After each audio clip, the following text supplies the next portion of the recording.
नमस्ते विद्यार्थियों। हम बात कर रहे थे चैप्टर नंबर 9 की। और 9 में आपको डी कक्षकों में इलेक्ट्रॉनिक विन्यास संकुल यौगिकों में ये समझा दिया गया था।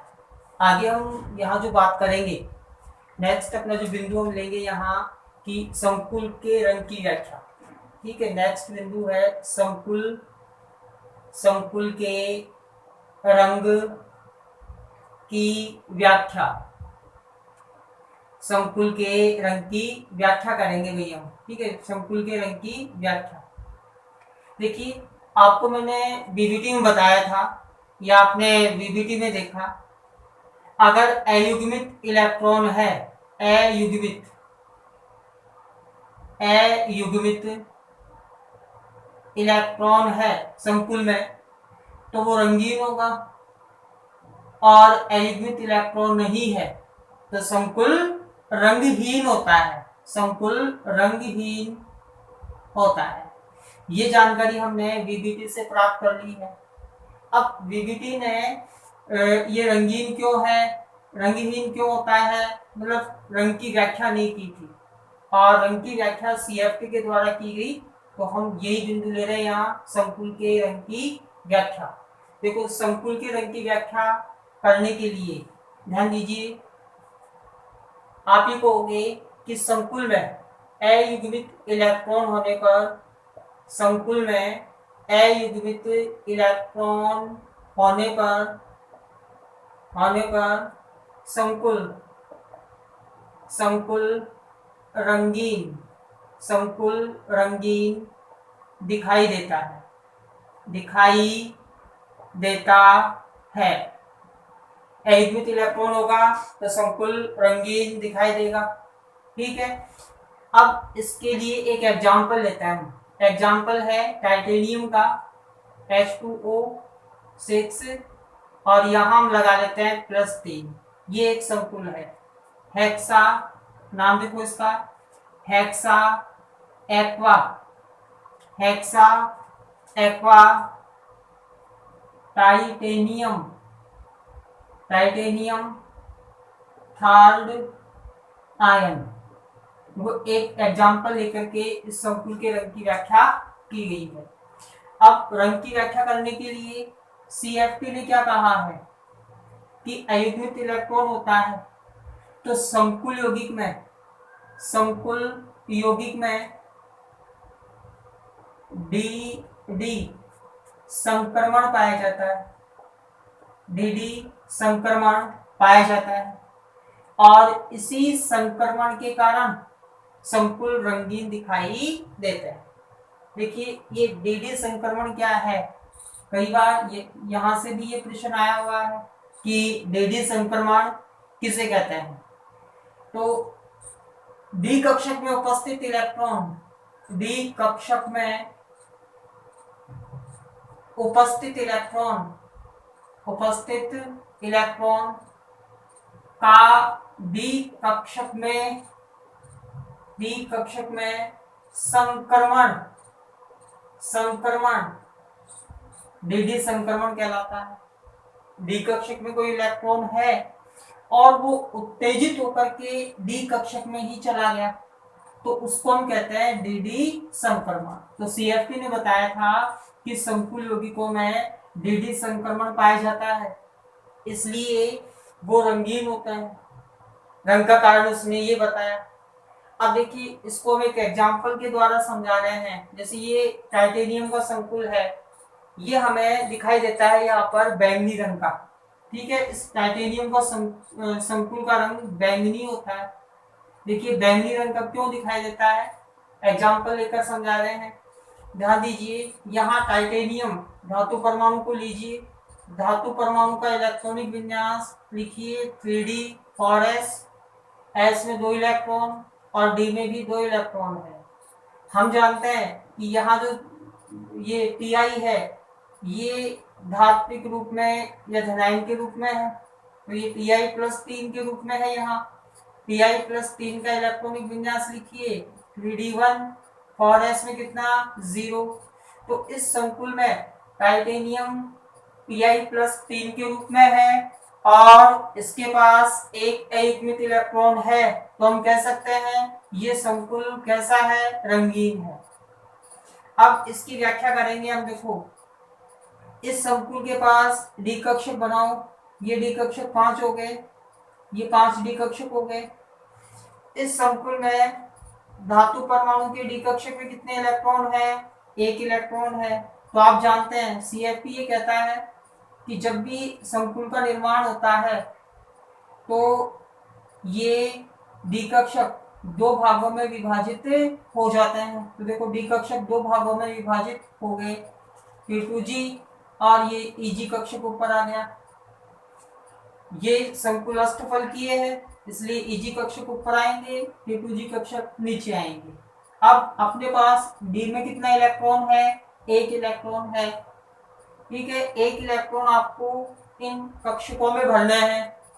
आप जानते हैं कि पहले इलेक्ट्रॉन निम्न ऊर्जा स्तर में भरा जाता है, तो ये एक इलेक्ट्रॉन कहाँ आएगा, ये एक इलेक्ट्रॉन ये आ जाएगा अपना इस T2G में। देखो एक इलेक्ट्रॉन आ गया, अयुग्मित इलेक्ट्रॉन है T2G में। अब क्या होता है, ये यौगिक सूर्य का प्रकाश ग्रहण करता है और इलेक्ट्रॉन उत्तेजित होकर के कहाँ आ जाएगा, EG कक्षक में। देखो इस तरीके से आ जाएगा, आगे बना लेते हैं। ये EG कक्षक है और ये T2G कक्षक है, T2G कक्षक। अब इलेक्ट्रॉन उत्तेजित होकर कहाँ आ गया, EG कक्षक में आ गया। ठीक है, सूर्य का प्रकाश ग्रहण करता है। अब यौगिक सूर्य के जिस प्रकाश को ग्रहण करता है, आप जानते हैं सूर्य के प्रकाश में 7 रंग होते हैं। यौगिक जिस रंग के प्रकाश को ग्रहण करता है उसका पूरक रंग प्रदर्शित करता है। तो ये संकुल जो टाइटेनियम का संकुल है ये पीला प्रकाश ग्रहण करता है और पीले प्रकाश का जो पूरक रंग है वो होता है बैंगनी। पीले प्रकाश का पूरक रंग क्या होता है, बैंगनी, इसलिए संकुल हमें बैंगनी रंग का दिखाई देता है। तो ये संकुल के रंग की व्याख्या हो गई है। ठीक है, मुख्य रूप से आपको ध्यान रखना है कि डीडी संक्रमण होता है और डीडी संक्रमण के कारण संकुल हमें रंगीन दिखाई देता है। तो ये आप इस तरीके से व्याख्या कर पाओगे। यहाँ मैंने एक शब्द काम में लिया है, पूरक रंग। संकुल जिस रंग के प्रकाश को ग्रहण करता है, सूर्य का प्रकाश ग्रहण करेगा और जिस रंग के प्रकाश को ग्रहण करेगा उसका पूरक रंग प्रदर्शित करेगा। जैसे ये संकुल पीला रंग का प्रकाश ग्रहण करता है तो इसका पीले रंग का पूरक क्या हो गया, बैंगनी रंग। तो ये संकुल बैंगनी रंग का दिखेगा या दिखाई देता है। अब देखो कुछ पूरक रंग है, उनको हम देख लेते हैं। यहाँ एक सारणी बना लेते हैं पूरक रंगों की। यहाँ तो हम ले लेंगे अवशोषित रंग, ठीक, रंग या अवशोषित प्रकाश का रंग कर लो इसको, प्रकाश, अवशोषित प्रकाश का रंग कि कौन सा रंग का प्रकाश संकुल अवशोषित करता है और उसका पूरक रंग कौन सा है। ठीक है, उसका पूरक रंग कौन सा है। जैसे अगर ये संकुल लाल रंग का प्रकाश ग्रहण करता है तो ये हमें नीला दिखाई देगा। भाई कैसा, नीला दिखाई देगा। अगर संकुल मान लीजिए पीला प्रकाश ग्रहण करता है तो हमें कैसा दिखाई देगा, ये अभी बताया मैंने, ये बैंगनी रंग का हमें दिखाई देता है। और यदि संकुल पराबैंगनी यूवी पराबैंगनी प्रकाश को ग्रहण करता है तो ये हल्का नीला दिखाई देता है। ठीक है, इसके अलावा देखो अगर नीला प्रकाश ग्रहण करता है तो पीला नारंगी, यदि ये नीला प्रकाश ग्रहण करता है तो ये पीला नारंगी रंग का संकुल दिखाई देता है। ये कुछ पूरक रंग मैंने आपको बताए हैं। ठीक है, ये तो अवशोषित प्रकाश है। अगर इन रंगों के प्रकाश को अवशोषित करता है कोई भी संकुल तो ये पूरक रंग हमें दिखाई देता है। तो ये संकुल के रंग की व्याख्या हो गई है। नेक्स्ट आगे हम बात करेंगे, देखो आगे हम बात कर लेते हैं यहाँ पर संकुल का स्थायित्व। आगे जो बात करेंगे वो है संकुल का स्थायित्व। ध्यान दीजिए, अगला पॉइंट है संकुल यौगिकों का स्थायित्व। संकुल यौगिकों का स्थायित्व। देखो, संकुल यौगिकों के स्थायित्व को समझने के लिए एक संकुल निर्माण की हम बात करते हैं। जैसे एम धातु परमाणु हो गया और ये 4 लिगेंड हो गए, ये आपस में संयोग करेंगे। ठीक है, आपस में संयोग करते हैं ये, और संयोग करके ये ML4 प्रकार का संकुल बना लेते हैं। ये तो हो गया धातु परमाणु, और ये हो गए अपने लिगेंड। धातु परमाणु और लिगेंड आपस में संयोग करेंगे और एक संकुल यौगिक इसका निर्माण कर लेंगे। तो ये संकुल यौगिक का निर्माण हो गया। ठीक है, अब आगे चलते हैं। देखो, द्रव्यानुपातिक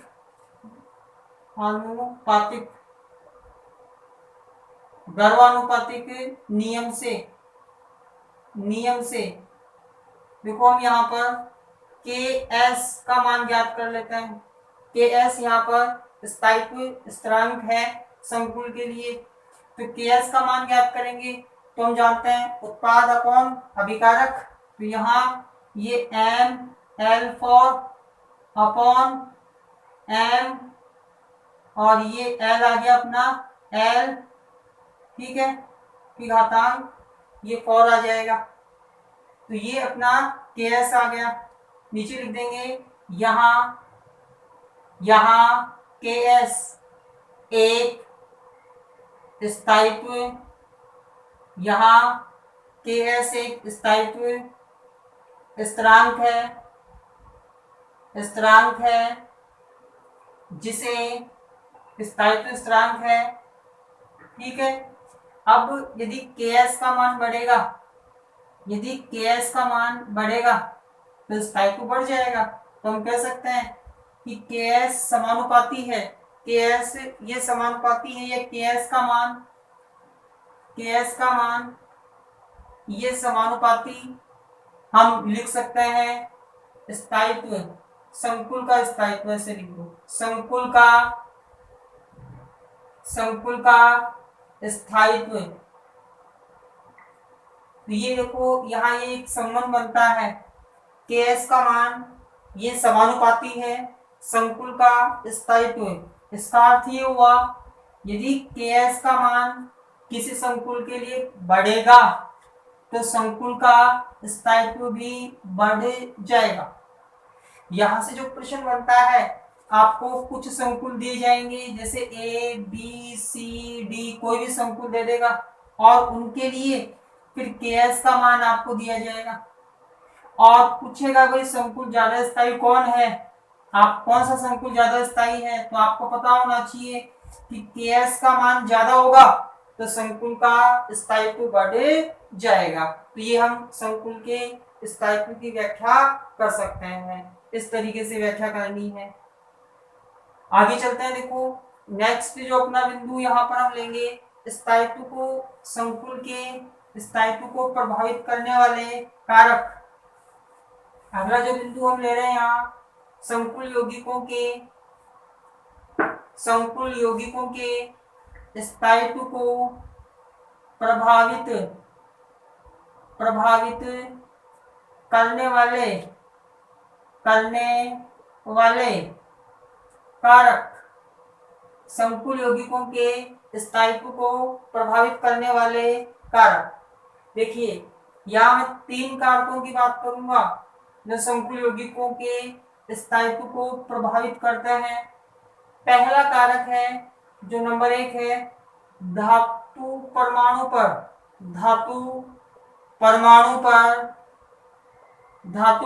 पर आवेश। पहला कारक तो ये है जो संकुल के स्थायित्व को प्रभावित करता है। देखिए, ये आवेश ये कैसे प्रभावित करेगा, आपको यहां ध्यान रखना है। यदि धातु परमाणु पर आवेश बढ़ेगा, आवेश यदि बढ़ेगा तो स्थायित्व स्थायित्व ये भी बढ़ जाएगा। एक तो बिंदु आपको ये ध्यान रखना है, यदि आवेश बढ़ेगा तो स्थायित्व बढ़ जाएगा। एक एग्जांपल लेकर समझा रहे हैं इसको। आपको दो संकुल यौगिक दिए गए, के फॉर FeCN6, एक तो संकुल ये दिया गया, वह K3FeCN6, एक संकुल ये दिया गया। अब आपसे पूछा गया है इन दोनों में, इसको मान लेते हैं A, इसको मान लेते हैं B, इन दोनों में ज्यादा स्थायी कौन है।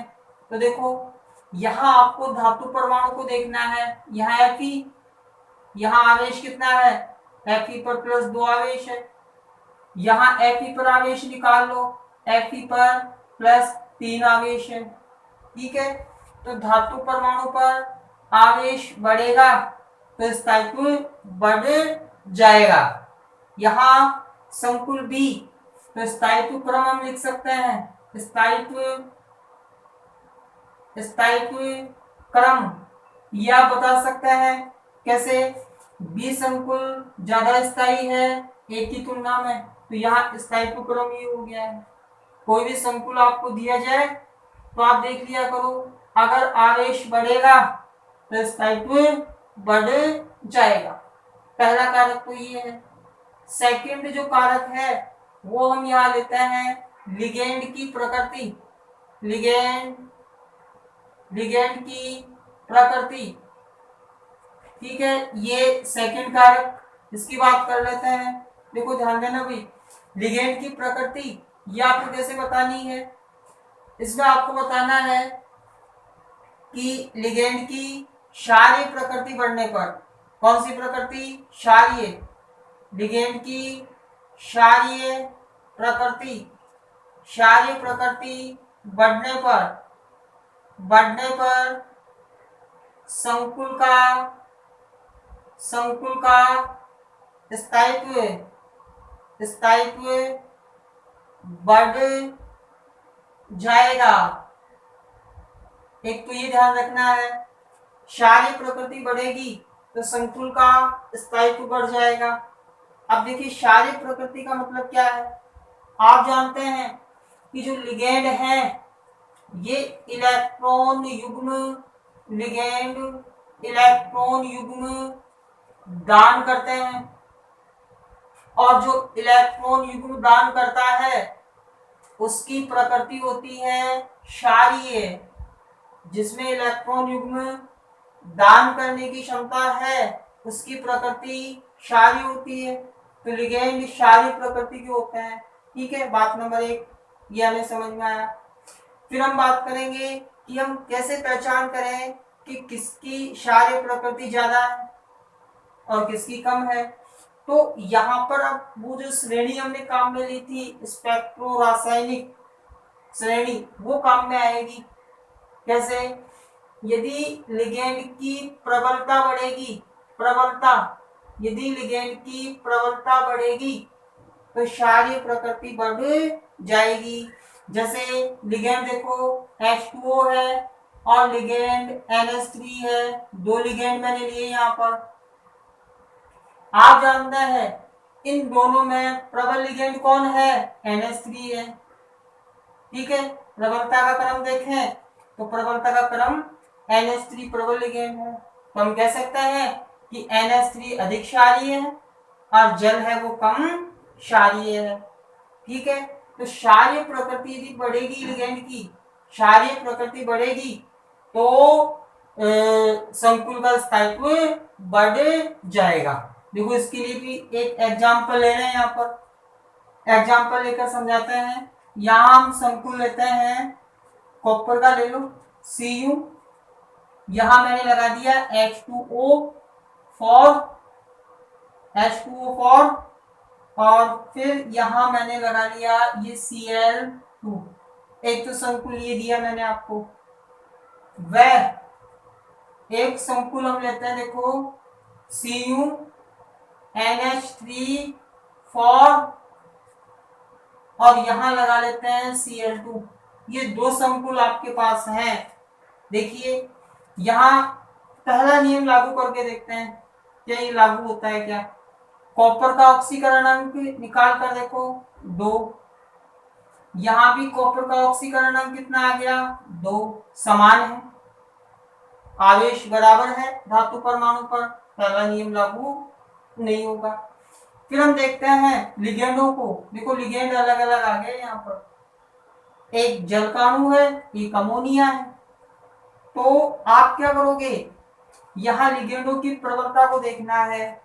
अगर लिगेंड ज्यादा प्रबल है, ज्यादा क्षारीय है, क्षारीय प्रकृति बढ़ेगी तो संकुल का स्थायित्व बढ़ जाएगा।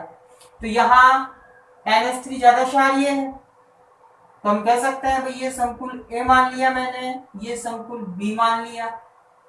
तो ज्यादा स्थायी संकुल कौन हो गया, अगर स्थायित्व क्रम लिखे हम, स्थायित्व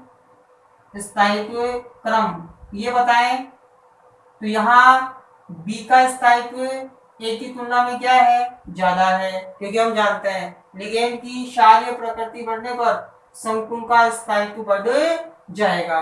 तो यहाँ NH3 ये ज्यादा क्षारीय है, ये कम है, क्षारीयता बढ़ेगी लिगेंड की तो संकुल का स्थायित्व बढ़ जाता है। एक हम बात करते हैं कारक नंबर 3 की। देखो दो कारक हो गए हैं, एक और यहां ले लेते हैं। तीसरा जो कारक है, देखो 3 नंबर का जो कारक है वो यहां लेंगे हम, और वो ले लेते हैं किलेट लिगेंड। अब समझना इसको, किलेट लिगेंड के बारे में हम पहले बात कर चुके हैं। जो किलेट वलय बनाते हुए जुड़े रहते हैं उन्हें किलेट लिगेंड कहते हैं। देखिए किलेट लिगेंड ये स्थायित्व को कैसे प्रभावित करेंगे, आपको ये कहना है कि यदि संकुल में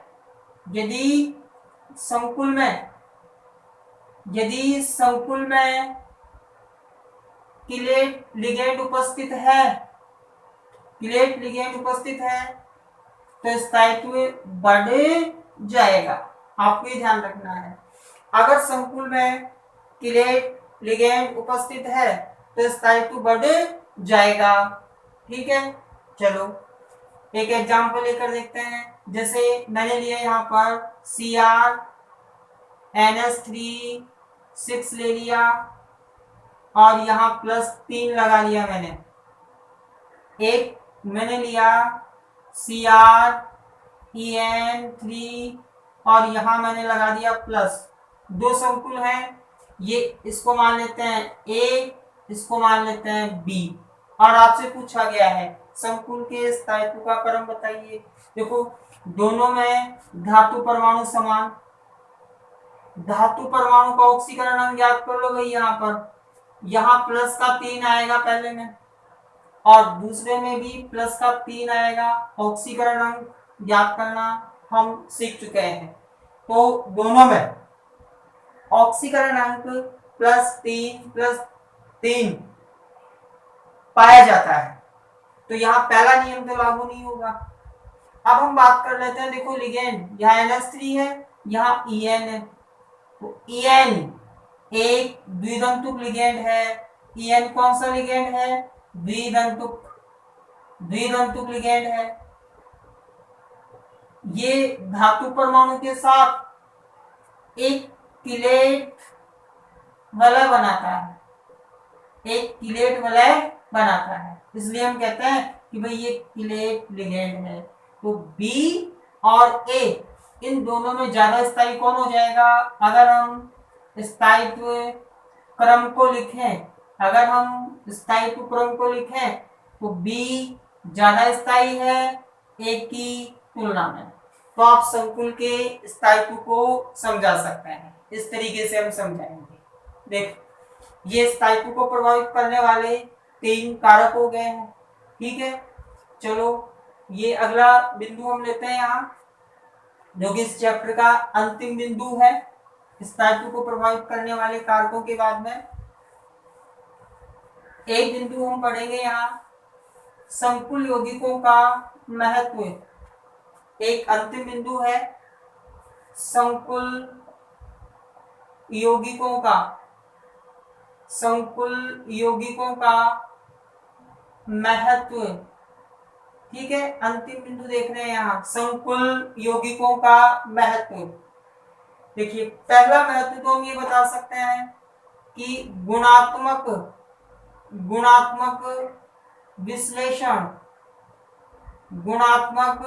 विश्लेषण में उपयोगी। गुणात्मक विश्लेषण होता है, ठीक है, उसमें ये काम में आते हैं या उसमें उपयोग में लिए जाते हैं। ठीक है, गुणात्मक विश्लेषण क्या है? देखिए हम क्या करते हैं, जैसे प्रथम वर्ग जो है उसके धनायन को ऋणायन को इनको पृथक करने के लिए ये संकुल यौगिक काम में लेते हैं। इनको पृथक करते हैं तो संकुल यौगिक के रूप में इनको पृथक किया जाता है, ये गुणात्मक विश्लेषण कहलाता है। एक हम बात करते हैं यहाँ धातुओं के निष्कर्षण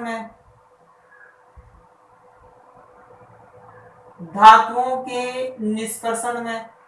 सोना चांदी आदि धातुएं होती हैं, उनको संकुल यौगिकों के रूप में निष्कर्षित किया जाता है। एक उपयोगी या महत्व हो गया है। ठीक है, अनुप्रयोग भी कह सकते हैं आप। संकुल यौगिकों का महत्व या अनुप्रयोग है, ये अनुप्रयोग भी कह सकते हैं। तो धातुओं के निष्कर्षण में सोना चांदी इन धातुओं का निष्कर्षण करते हैं। तीसरा हम यहाँ देखते हैं कि EDTA का संकुल जो है, EDTA का संकुल, इसका उपयोग हम करते हैं जल के मृदुकरण में। एक अनुप्रयोगी हो गया है। EDTA का संकुल जल के मृदुकरण में प्रयुक्त किया जाता है। उपयोग या महत्व नंबर 3। चौथा जो महत्व हम देखेंगे वो है जैविक महत्व। संकुल यौगिकों का जैविक महत्व। देखो ये चीज यहाँ इंपॉर्टेंट आ गई है कि संकुल यौगिक है, उनका जैविक महत्व क्या है।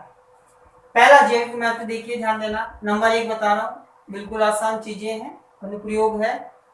नंबर 1 पहला महत्व है कि मानव में जो रक्त है, रक्त या इसको हम कहते हैं रुधिर। ठीक है, रक्त या रुधिर ये एक संकुल यौगिक होता है।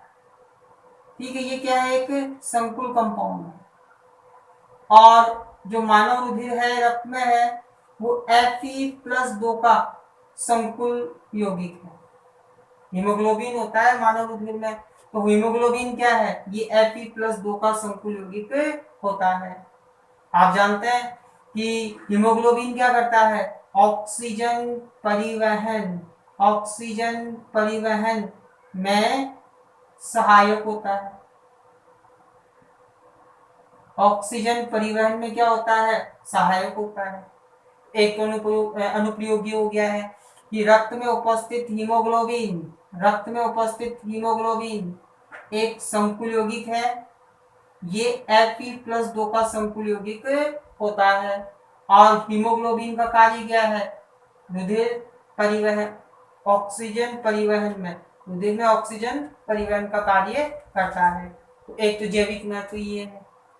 एक नंबर 2 जैविक महत्व बताएंगे कि पेड़ पौधों में पाए जाने वाला हरे रंग का वर्णक, जिसको कहते हैं क्लोरोफिल।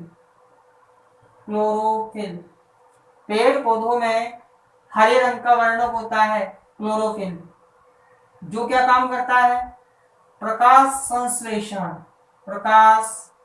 संश्लेषण में सहायक होता है। ये क्लोरोफिल ये Mg+2 का संकुल यौगिक है। क्लोरोफिल जो कि पेड़ पौधों में होता है, हरे रंग का वर्णक है, ये प्रकाश संश्लेषण में सहायता करता है और ये एक संकुल यौगिक है किसका, Mg का संकुल, Mg का संकुल यौगिक होता है। ठीक है, Mg का क्या होता है, संकुल यौगिक होता है। इसके बाद में 3 नंबर का जो अनुप्रयोग है जैविक महत्व, ये देखेंगे हम जैविक महत्व में 3 नंबर में आप बता सकते हैं कि विटामिन B12, ये जो विटामिन B12 है ये CO+2 का कोबाल्ट, CO मतलब कोबाल्ट, CO+2 का संकुल यौगिक है, संकुल यौगिक है। ये चीज ध्यान रखनी है। विटामिन B12 प्रश्न आता है, विटामिन B12 किसका संकुल यौगिक है, कोबाल्ट, CO+2 का संकुल यौगिक है। इसके अलावा 4 नंबर हम बता सकते हैं, देखो ये इंपॉर्टेंट अनुप्रयोग 4 नंबर हम यहाँ बताएंगे कि एक यौगिक है जिसको हम कहते हैं सिस्प्लेटिन, एक यौगिक है जिसको हम कहते हैं सिस्प्लेटिन। इसका उपयोग हम कैंसर के उपचार में करते हैं। सिस्प्लेटिन का उपयोग हम कहाँ करते हैं, कैंसर के उपचार में किया जाता है। अब देखिए सिस्प्लेटिन ये क्या है, ये एक प्लेटिनम का संकुल यौगिक है। सिस्प्लेटिन क्या है, एक प्लेटिनम का संकुल यौगिक है। जैसे क्वेश्चन आ गया सिस्प्लेटिन किसे कहते हैं, संरचना बनाइए, तो आप क्या कहोगे, प्लेटिनम NH3 का ऑल्टवाइज Cl2, ठीक है, का समकक्ष रूप, समकक्ष रूप संकुल यौगिक प्लेटिनम NH3 का ऑल्टवाइज Cl2 का समकक्ष रूप, ये सिस्प्लेटिन कहलाता है, सिस्प्लेटिन कहलाता है। ठीक है, संरचना बनाकर बता देंगे। देखो प्लेटिनम, इसका समकक्ष रूप बनाना है, समकक्ष रूप बना दो, समान समूह एक दिशा में लगाएंगे, NH3 Cl और Cl, ये यौगिक है सिस्प्लेटिन। इसका उपयोग हम करते हैं कैंसर के उपचार में। ठीक है, एक अंतिम और देख लेंगे जिसको हम कहेंगे BAL, ब्रिटिश एंटी लुइसाइड। ठीक है, जैविक महत्व में एक अंतिम और देख लो, अंतिम है ये अपना 4 नंबर। 5 नंबर का जैविक महत्व हो गया, देखो BAL एक संकुल यौगिक है, इसको हम कहते हैं ब्रिटिश एंटी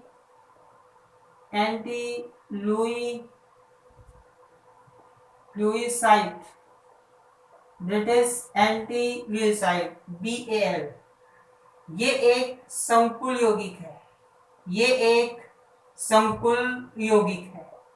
ठीक है, और इसका उपयोग क्या है, BAL का उपयोग कहाँ करते हैं, इसका उपयोग शरीर में जो सीसा है, आर्सेनिक है, ठीक है, एंटीमनी है, PB आर्सेनिक, बिस्मथ एंटीमनी, ठीक है, और इसके अलावा कैडमियम, मरकरी आदि को हटाने के लिए हम BAL को काम में लेते हैं। भाई ये जो है सीसा, आर्सेनिक, एंटीमनी, कैडमियम, मरकरी, ये शरीर के लिए क्या होते हैं, विषाक्त होते हैं, जहरीले होते हैं। तो इनका प्रभाव या इनको हटाने के लिए, शरीर से इनको दूर करने के लिए हम क्या करते हैं, BAL को काम में लेते हैं। BAL का पूरा नाम क्या हो गया, British anti lewisite, British anti लुइसाइड। तो इस तरीके से ये अपना जो चैप्टर है ये कंप्लीट हो गया है। आप इसके प्रश्न करना, ठीक है, और एक इसका और पार्ट बना करके, प्रश्नों का जो पार्ट है ना क्वेश्चन का, वो बना करके वो डाल दिया जाएगा।